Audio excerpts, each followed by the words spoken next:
कि जब चारों ओर अंधेरा छा रहा हो, कोई अपना न दिखाई दे रहा हो, केवल दुख ही दुख, अशांति ही अशांति, उस समय आप देखिएगा भारी से भारी संकट की निवृत्ति के लिए एकमात्र उपाय है।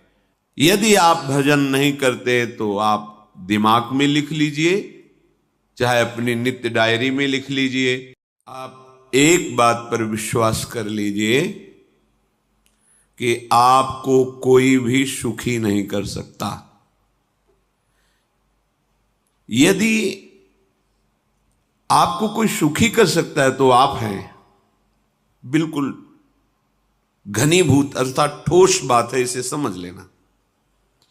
यदि आप अपने विचार के द्वारा, विवेक के द्वारा अधर्माचरणों का त्याग करके धर्म पूर्वक जीवन व्यतीत करते हुए भगवान नाम जप करते हैं, तो पूर्व पाप कर्म के अनुसार जब देह रचा गया तो उसमें जो प्रारब्ध दुख सुख का है वो तो आएगा, पर आपको परास्त नहीं कर पाएगा।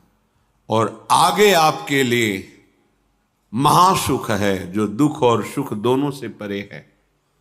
अखंड प्रसन्नता, अखंड आनंद, वो केवल आपके करने से होगा।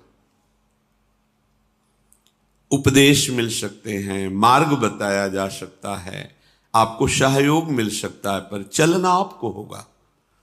यदि आप नहीं चले तो ये कहीं भ्रम हो कि मैं कहीं जाऊं और मेरी दुख निवृत्ति हो जाए, तो इस भ्रम को छोड़ देना आप।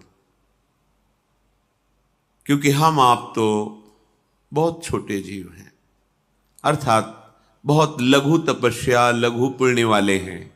हम उन महापुरुषों की बात करते हैं जिन्होंने आजीवन ऐसा तप संचय किया, फिर भी उनके शरीर में भारी से भारी दुख देखे गए। ये दुख और सुख एक भ्रमात्मक इंद्रजाल है माया का, ना दुख है न सुख है। जैसे जो सपने सिर काटे कोई, बिन जागे दुख दूर न होई। ऐसे स्वप्न में तुम चक्रवर्ती सम्राट बन जाओ तो जगने पर तुम थोड़ी रहोगे, तुम जो हो वही होगे। हम भगवान के चिदानंद अंश हैं।